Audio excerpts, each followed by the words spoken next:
No final de 2012, a Riot Games anunciou a criação de uma liga regional nos países onde a empresa já possuía base instalada. Com isso, o LCS, League of Legends Championship Series, teve sua primeira edição no primeiro semestre de 2013 e foi um sucesso. Para saber como está a evolução do formato que pode chegar ao Brasil em breve, nós conversamos com Dustin, Beck e Whalen Rozelle, os dois principais responsáveis pelo projeto.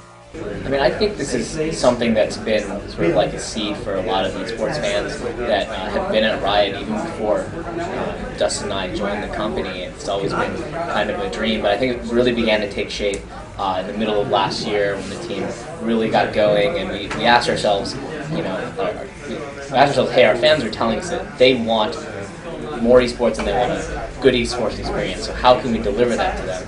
And we looked around at not just other esports, but other traditional sports like soccer, like or football, or American football, and some of the things that made those sports fun, interesting, and exciting. And then we figured out how could we take, cherry pick some of the best aspects of all those sports and make something which became the LCS. So if you're asking about the origins, that's really when it kind of began as like the middle of last year, as we were trying to like level up towards season 2 and figure out like, how can we not just make great events at the end of season 2, but what can we do to build something that sets the foundation for decades, hopefully.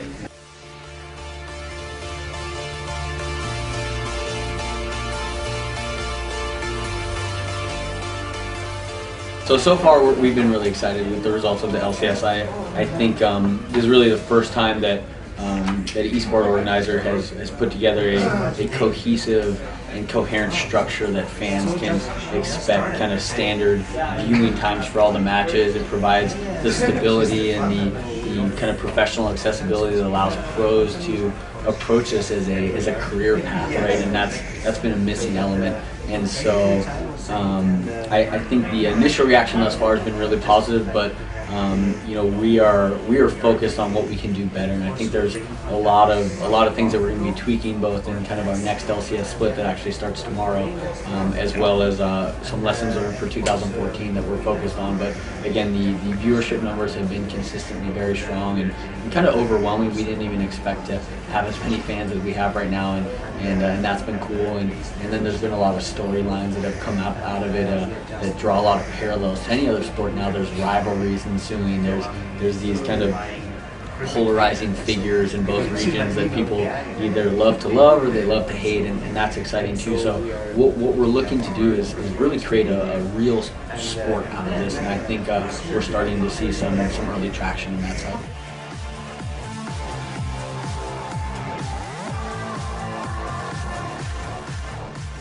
It's a tried and true model, and we have the benefit of being able to look at these other leagues and see how they're celebrating their champions, and they do these big beautiful trophies, and they do awesome championship rings, and the commemorative skin was something that was able to kind of personalize and Riotize the experience, because those skins are just a cool nod to fans that either watched the championship or that attended the event.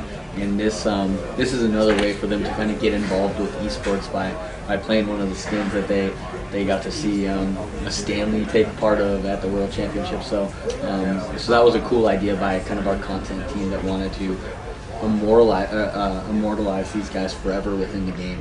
And it's the first time we ever did something like that within the game. And again, the ring and the championship go back to what other sports are. And these guys deserve it. I mean, these guys went through a gauntlet for an entire year playing against the best competition in the entire world. And we thought it was a fitting way to celebrate their success with a championship trophy and rings. Yeah, and I think the fans' response to that has been great. And I think it's just, like I said, it's another way that we want to get our fans involved, right? Just like for the All-Star game, I think something else that we're really excited and happy how it happened was the fact that we did voting.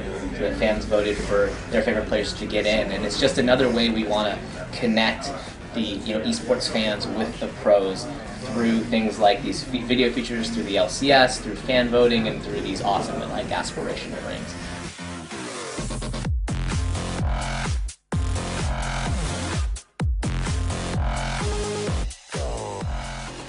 So for our LCS kind of weekly views, we're getting peak concurrent views of a couple 100,000 people watching our show, and total views of almost 1 million. So we're seeing some really exciting numbers coming out of this. But again, we're we're not interested in total viewership numbers. We're interested in Why? making our focus is on creating a high quality, compelling broadcast for anyone that's tuning in. We're not looking to be the biggest sport in the world. We don't even care if we're the biggest eSport in the world. We care about delivering an awesome, engaging, memorable experience for all of our fans. And we think if we build something, a byproduct of that successful product will be high viewership, but it's something that like isn't driving the decisions that we're making.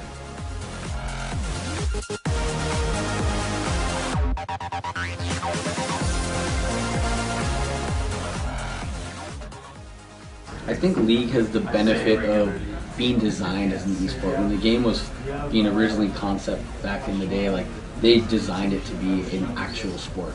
No two games are ever the same. It's strategic. It's compelling to watch. It's competitive. It's highly. It relies on a high amount of teamwork, and again, like what we're focused on doing is making sure that we can bring this sport to life. So how do you make this sport a compelling experience for someone that is just going to watch it one day and not watch it again? Like, we don't want that. We want someone who's going to tune in every week and follow the sport. But another thing that we're highly focused on is the game, but then outside of the game too, right? With any other traditional sport, you have storylines behind these larger than life personalities like a Kobe Bryant or like a David Beckham or any athlete. It's not just who is this guy while he's playing the sport, it's who's this guy outside of the sport as well. And so we've invested a lot in being able to tell stories about these players. So, Para finalizar a primeira parte dessa entrevista, aproveitamos que o papo estava em um tom de melhorias e evolução para tratar de um assunto sério e interessante. Em agosto de 2012, um artigo da Forbes levantou a possibilidade que em 2020 League of Legends poderia se tornar um esporte olímpico. Então perguntamos aos executivos o que eles têm a dizer sobre isso. I don't think we're there yet.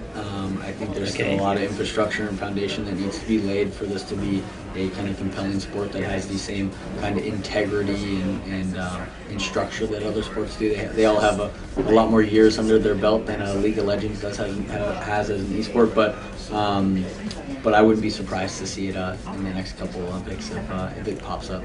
It's certainly a cool aspirational thing that we'd all hope.